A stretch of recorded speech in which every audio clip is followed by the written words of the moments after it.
गंगा किनारे बसे उत्तर प्रदेश का शहर काशी सबसे पुराने शहरों में से एक है।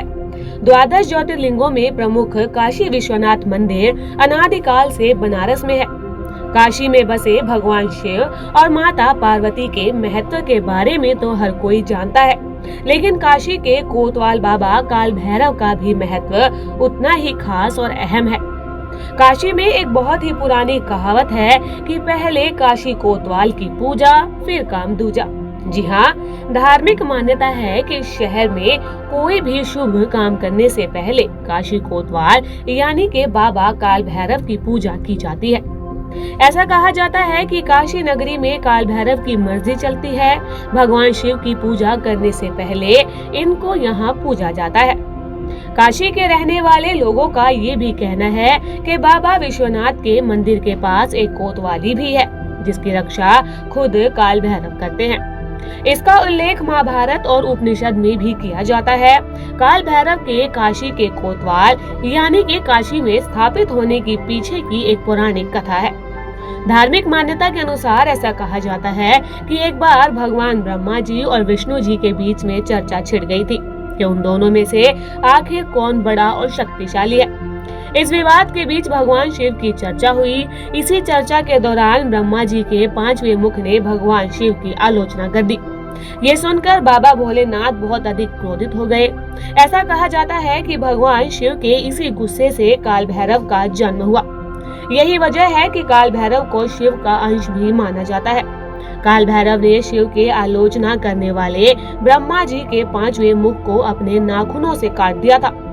ब्रह्म हत्या के दोष ने भैरव बाबा को पहुंचाया। काशी काल भैरव ने गुस्से में ब्रह्मा जी के 5वें मुख को तो काट दिया, लेकिन वो मुख काल भैरव के हाथ से अलग नहीं हो रहा था।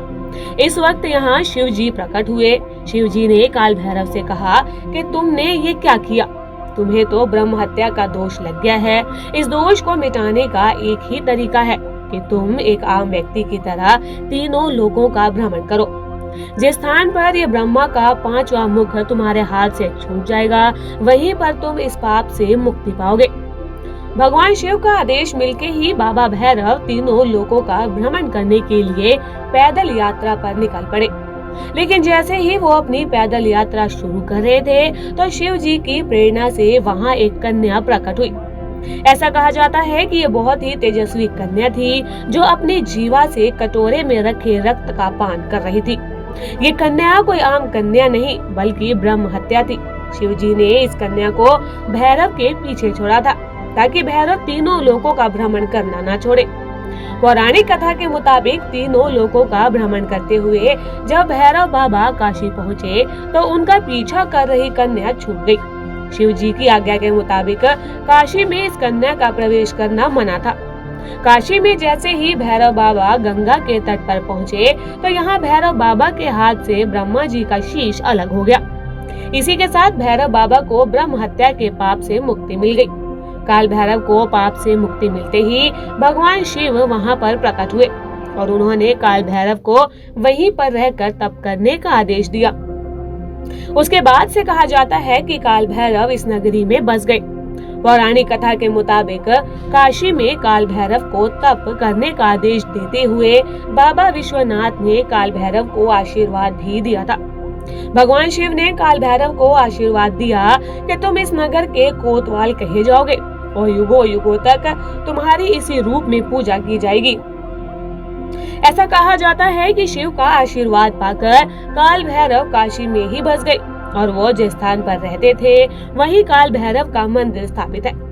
बाबा विश्वनाथ के दर्शन से पहले भैरव के करते हैं लोग दर्शन। कहा जाता है कि बाबा विश्वनाथ के दर्शन से पहले काल भैरव का दर्शन करना चाहिए, क्योंकि वो इसी काशी नगरी के रक्षक और कर्ता धर्ता है।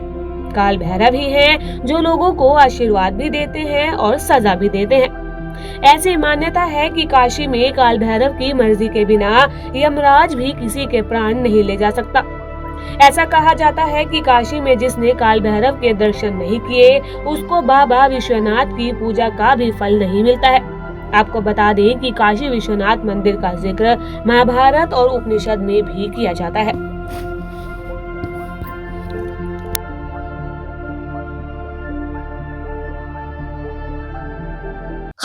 खबर हो या सवाल आपका, हम आपको दिखाएंगे विश्वसनीय खबर। इसीलिए हमारे सभी पेजों को कर लीजिए लाइक, शेयर और सब्सक्राइब, ताकि हर खबर